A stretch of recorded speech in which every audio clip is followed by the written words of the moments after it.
Hello दोस्तों, मैं धीरज पांडे आपका स्वागत करता हूं आपके अपने YouTube चैनल धीरज एडू पॉइंट पर। दोस्तों, हम लोग बहुत ही क्लास 8 का बहुत ही प्यारा चैप्टर पढ़ रहे हैं, जिस चैप्टर का नाम है फैक्टराइजेशन। ठीक है दोस्तों, तो हम लोग ने एक्सरसाइज 12.1 का क्वेश्चन नंबर 1 और 2 फिनिश होने के बाद अब हम लोग करेंगे क्वेश्चन नंबर 3। ठीक है, आप लोगों ने पहला दूसरा कर लिया होगा, तो प्लीज इस क्वेश्चन नंबर 3 को भी कंप्लीट कर लिया, जिससे हम लोग की एक्सरसाइज हो जाएगा कंप्लीट। एक्सरसाइज 12.1 हम लोग का हो जाएगा फिनिश। ठीक है, तो देखते हैं क्वेश्चन नंबर 3 क्या कह रहा है कि फैक्टराइज करना है। तो आप लोग को मैंने इंट्रोडक्शन क्लास में बता रखा था कि फैक्टराइज किस तरीके से करते हैं, मैंने इसके कुछ एग्जांपल भी दिए थे आपको। तो देखिए, इसी पे हम लोग अब क्वेश्चन करेंगे, जिसका 5 पार्ट दे रखा है फैक्टराइज का। इसको एक एक करके हम लोग फिनिश करेंगे। ठीक है, तो चलिए शुरू करते हैं। कि पहला जो हम लोग को दे रखा है x² प्लस xy 8x और 8y। क्लियर है दोस्तों? x² plus xy plus 8x plus 8y। अब करेंगे क्या कॉमन इसमें, तो देखिए x² दे रखा है, यहाँ पे xy दे रखा है, तो यहाँ पे मैं क्या कॉमन ले सकता हूँ, x ले सकता हूँ। तो मैंने x कॉमन ले लिया और यहाँ पे क्या बच जाएगा मेरे प्यारे दोस्तों, y बच जाएगा। यहाँ पे क्या होगा, 8 कॉमन ले लेता हूँ, तो x प्लस का y। तो भैया ये कैसे आया, देखिए मैं आपको समझा देता हूँ एक एक चीज। तो यहाँ पे आ जाएगा x प्लस का 8 और यहाँ पे आ जाएगा x प्लस का y। दोस्तों, ये हम लोग का हो गया फाइनल आंसर। ठीक है भैया, आप ये मुझे बताओ कि आपने यहाँ पे x कैसे लिया। देखिए मैंने x का क्या किया, कॉमन ले लिया। यहाँ पे देखिए x² दे रखा है, यहाँ पे x दे रखा है, यहाँ पे x दे रखा है, यहाँ पे 8 दे रखा है, यहाँ पे 8 दे रखा है। ठीक है, जिस टेबल से जिस कॉमन चीजों से हम लोग का जो डिवाइड हो रहा है उससे जरूर करते हैं। जैसे कि मैंने x ले लिया हूँ, तो x² प्लस xy है, और इसमें मैं क्या करूंगा, x कॉमन ले लूंगा, यानी कि x कॉमन लूंगा मैं यहाँ पे। अब ये मुझे बताइए, x कॉमन लूंगा तो यहाँ पे क्या बच जाएगा, x प्लस y बच जाएगा। यहाँ पे आ जाएगा x, तो काट दूंगा तो क्या बच जाएगा मेरे प्यारे दोस्तों, x प्लस का y। क्लियर?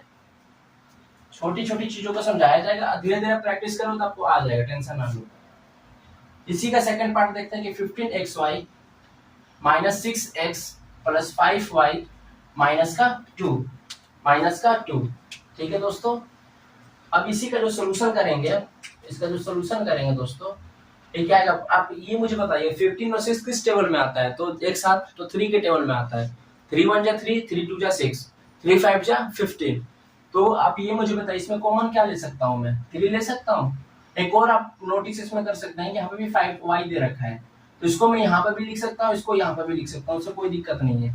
लेकिन मैं चलिए उस हिसाब से करता हूँ, किस हिसाब से, मैं 3 के टेबल से कर लेता हूँ। ठीक है, तो मैं यहाँ पे x दे रखा है, यहाँ पे x दिया है, तो मैं लिख लेता हूँ 3x।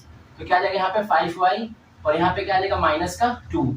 ठीक है दोस्तों, और यहाँ पे लिख लो 1, यहाँ पे आ जाएगा 5y माइनस का 2, तो आ जाएगा 3x प्लस का 1, और ये हो जाएगा 5y माइनस का 2। ठीक है दोस्तों, ये हो गया हम लोग का फाइनल आंसर। हो गया हम लोग का फाइनल आंसर। अब इसी का थर्ड पार्ट हम लोग देखते हैं, थर्ड पार्ट क्या कह रहा है। इसका जो थर्ड पार्ट है मेरे प्यारे दोस्तों, क्या जाएगा ax plus bx minus ay minus by। इसका हम लोगों ने कॉमन ले लिए, तो देखिए कॉमन क्या लेंगे, इसमें x दे रखा है, यहाँ पे x दे रखा है, यहाँ y दे रखा है, y दे रखा है, तो मैं x कॉमन लूंगा तो क्या जाएगा a प्लस का b। यहाँ पे माइनस का y कॉमन लूंगा तो यहाँ पे जाएगा माइनस माइनस होता है प्लस a, और माइनस माइनस होता है प्लस b। ठीक है दोस्तों, तो a प्लस का b हो गया, और यहाँ पे क्या हो जाएगा x माइनस का y। ये हो गया हमारे प्यारे दोस्तों फाइनल आंसर। ठीक है, अब देखते हैं क्वेश्चन नंबर इसी का फोर्थ पार्ट देखते हैं हम लोग। फोर्थ पार्ट क्या कह रहा है कि 15 pq plus 15 plus 9q plus 25p। Okay दोस्तों, 15 pq 15 9q प्लस 25p। ठीक है, तो 15, अब ये मुझे बताइए यहाँ पर क्या दे रखा है, 15 pq, यहाँ पे दे रखा है 9q, यहाँ पे दे रखा है 25p, और सिंगल में दे रखा है हम लोग का 15। मैं यहाँ पे कॉमन भी ले सकता हूँ, क्या ले सकता हूँ बताएंगे आप। मैं इसमें 15 ले लेता हूँ कॉमन, तो यहाँ पे बच जाएगा 1। लेकिन ये 15 प्लस 9q दे रखा है, और ये 15 हो जाएगा। तो आप लोग कुछ इसमें अंदाजा लगा सकते हो, बिल्कुल नहीं लगा पाओगे आप लोग ना, क्योंकि यहाँ पे देखिए 25 दे रखा है। इसमें अगर मैं कॉमन ले लेता हूँ 5 का, इसको मैं इससे कर लेता हूँ, फिर ये क्या हो जाएगा q। हाँ, तो देखिए दोस्तों, इसका जो सोल्यूशन बनेगा हम लोग का, इसका जो सोल्यूशन क्या बनेगा दोस्तों, कि 15 pq प्लस ये 25 आप कर लो। ठीक है, 25 प्लस 15 प्लस 25p। एक सेकेंड, 15p हो गया और 25p हो जाएगा, और ये 15 हो गया, ये 9q हो जाएगा दोस्तों। क्या हो जाएगा 9q। ठीक है, तो मैं इसका बाहर जो लूंगा इसका आंसर, यहाँ पे क्या करूंगा 5, क्या करूंगा 5p, दोनों साइड में p ले लेता हूँ। यहाँ पे आ जाएगा 5q, और यहाँ पे क्या आ जाएगा दोस्तों, यहाँ पे आ जाएगा 3q, और यहाँ पे क्या आ जाएगा 5p p तो हट ही जाएगा, है ना, क्योंकि 5p को मैंने 25p से किया है, तो 5 5 क्या होता है 25 होता है। यहाँ पे क्या हो जाएगा 3q प्लस का 5। और बताइए मुझे यहाँ पर ये तो कंप्लीट हो गया। अब इस वाले का काम करते हैं 15 और 9। तो 15 और 9 किस टेबल में आता है, 3 के टेबल में। 3 3 जा 9 और 3 5 जा 15। ठीक है दोस्तों, तो हम लोग इसमें क्या करेंगे 3 कॉमन ले लेता हूँ मैं। यहाँ पे क्या बच जाएगा 5 प्लस का 3q। ठीक है दोस्तों, देखिए ये दोनों मैच कर रहा है। ठीक है, चलिए मैच नहीं कर रहा तो इसको मैच करवाता हूँ। 3q प्लस का 5 लिख लेता हूँ और यहाँ पे 3 लिखता हूँ, यहाँ पे 3q प्लस का 5। ठीक है दोस्तों, अब बताइए मैच कर रहा है कि नहीं कर रहा है, बिल्कुल कर रहा है। अब देखिए 5p प्लस का 3 और यहाँ पे क्या हो जाएगा 3q प्लस का 5। ये हो गया हम लोग का प्यारे दोस्तों फैक्टराइजेशन। ठीक है, ये हो गया। इसी का लास्ट पार्ट हम लोग करेंगे, जो 5th होगा लास्ट पार्ट। तो लास्ट पार्ट क्या होगा हम लोग क्वेश्चन में कि z माइनस का 7 प्लस 7xy माइनस xyz। आप ये मुझे बताइए, यहाँ पर xy दे रखा है और यहाँ पे माइनस का xyz दे रखा है। तो ये देखिए मेरे को ये z माइनस 7 दे रखा है, इसका मैं कॉमन ले लेता हूँ और इसका मैं कॉमन ले लेता हूँ। ठीक है दोस्तों, इसमें कॉमन ले लूंगा क्या, तो यहाँ पे xy ले लूंगा।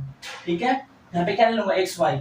तो देखिए मेरे को z माइनस का 7 जैसा है वैसे लिख लेता हूँ। ठीक है, और यहाँ पे xy कॉमन ले लेता हूँ, यहाँ पे बच जाएगा क्या 7। ठीक है, और माइनस यहाँ पे क्या बच जाएगा माइनस का z। यहाँ पे क्या बच जाएगा माइनस का z। दोस्तों हम लोग क्या कर रहे हैं, माइनस का 7 चाहिए ना, तो यहाँ पे मैं इंटरचेंज कर लेता हूँ। किसका कर लूंगा, साइन का चेंज कर लूंगा। ठीक है, तो यहाँ पे z माइनस का 7 दे रखा है, z माइनस का 7 दे रखा है, तो यहाँ पे 7 माइनस का z दे रखा है। यहाँ पे 7 क्या है प्लस में है, जबकि यहाँ पे क्या होगा माइनस में हो रखा है। ठीक है, नहीं तो मैं क्या कर सकता हूँ, इसको -1 से इसको मल्टीप्लाई कर देता हूँ। इसको करता हूँ -1 से, तो -1 से इसको मल्टीप्लाई करूंगा तो यहाँ पे माइनस का z हो जाएगा और यहाँ पे प्लस का 7 हो जाएगा। यहाँ पे माइनस का z हो जाएगा, प्लस का 7 हो जाएगा। ठीक है, चीजों को समझो आप। ठीक है, तो यहाँ पे क्या बचेगा xy माइनस का 1 और ये हो जाएगा 7 माइनस का z। ये हो गया मेरे प्यारे दोस्तों फाइनल आंसर। ठीक है, आपको वेरिफिकेशन करना है, इसका वेरीफाई कर दूं मैं, सही है कि गलत है। चलिए मैं आप ही के सामने करता हूँ वेरीफाई। देखिए मैं इसको वेरीफाई कर रहा हूँ, क्या करता हूँ वेरीफाई कर रहा हूँ, वेरीफाई। देखिए करता हूँ इसको।